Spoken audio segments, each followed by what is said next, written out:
Shooting slumps are something that every shooter don't want to go through, but everybody does someday. It could be very fast, just like some days or a week, or can be longer as weeks or even months. And if you are seeing this video, you are probably in one right now, or at least want to know what you should do if you are in one. And if you already tried to solve this and was not able to, it may be because you are seeing this in the wrong way. A shooting slump is when you are having a worse performance than before and for a long period of time. But after that, you go back to perform normally. A great example is Klay Thompson last year. It was so bad that he started to damage the team. So, the second best shooter of all time needed to be benched. In the last game of the season, the Golden State Warriors needed to win of the Kings to have a chance to play in the playoffs. And in the most important game of the season, Klay Thompson, the same guy that hit 14 threes in a single game, missed all of his 10 attempts of making a three-point shot. Probably because of that horrible end of season, he got traded to the Dallas Mavericks, and now is finally going back to perform like before. Obviously, not like in his prime, but at least he's making about 39% of the three-point shots he's taking, not zero. So, this is a shooting slump. You're shooting quite decently, and then out of nowhere, you begin to miss a lot more than before. The good thing is that this someday passes, but how we can make this pass in the fastest way possible? You need to understand there are two types of shooting slump, and we need to understand both of those ways to really fix our problem. The first one is that this is a mechanical problem. This is when you're doing something different now that you aren't doing before. You could be with your set point in the wrong place, or your guide hand is pushing the ball now. In other words, the shooting slump happened because you changed the way you're shooting. One way that you can see if you're doing this, if this is the reason of your shooting slump, is to record yourself and see if you are doing any movement or mechanic different now than you are doing before you enter the shooting slump. This is great because sometimes your problem is not something complicated. Sometimes it's just something that you can see with your own eyes, like a wrong jump line or set point. And if you are able to see for yourself and notice that, you can fix it and it can be possible to end your shooting slump right there.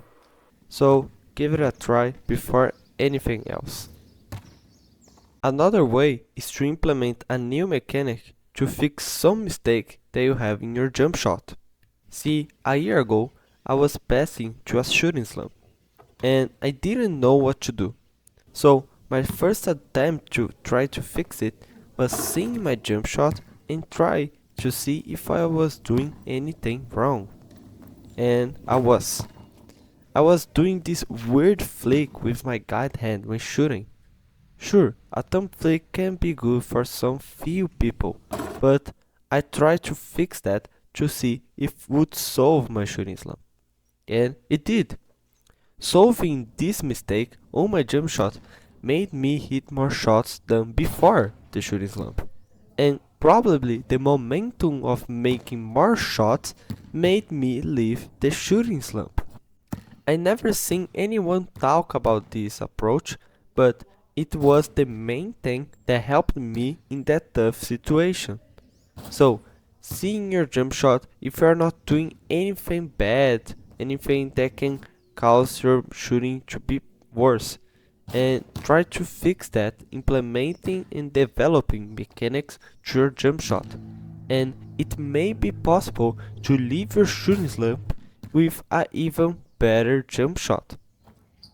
But mechanical shooting slumps are just half of the battle. Most people and coaches say that shooting slumps are mostly a mental thing. That means that you're not doing anything wrong or different enough than before to miss that many shots. You're just not mentally prepared in the same way. Okay, but what I'm supposed to do? I see dozens of videos just about shooting slump to make this video. And I'm going to say to you the most important tips that those videos gave me. And each tip can work better or worse to different people. So listen to all of them to see the one that you resonate the most. The first one is to stop thinking too much. When you are in a shooting slump, you question everything you're doing. Is my form right? I'm using too much force? I'm not fluent enough when shooting? And all those questions made you over focus on your movement, on your mechanics. When you do that, the amount that you waste of your brain power in each shot is massive. Because of that, shooting becomes way harder and definitely is the wrong way of getting out of a shooting slump. It's like instead of just telling you the task that you must do in your job, I bring you to each location by the arm, pushing you to every place you must go in a strict order, giving you the tasks.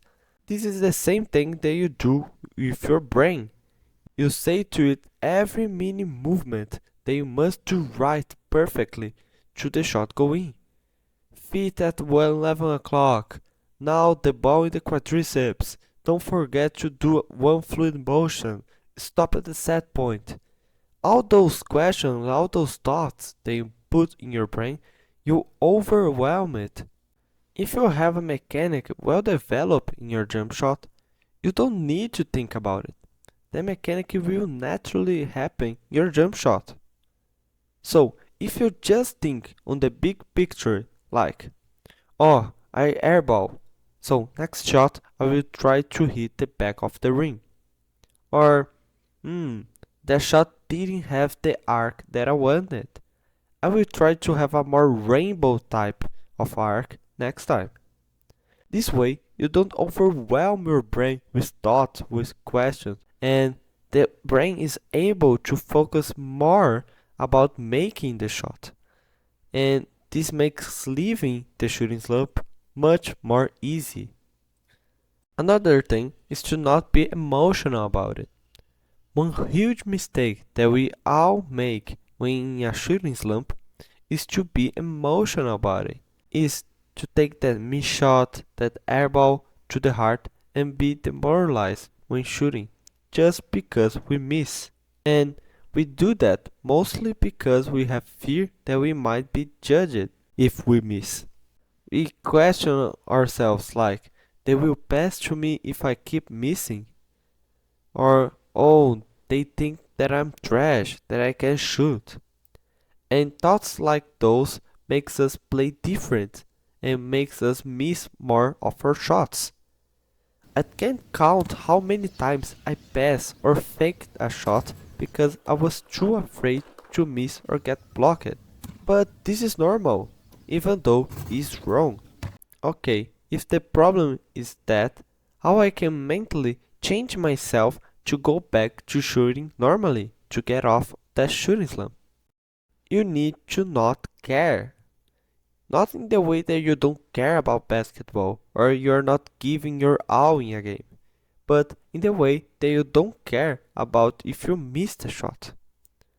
To understand this better, when you see a random NBA player, a random guy, shooting and he misses, do you care about that player missing the shot? Do you actually think something about him 1 minute after he misses? No, we don't care about him. So why we care about so much one shot that we miss in a game?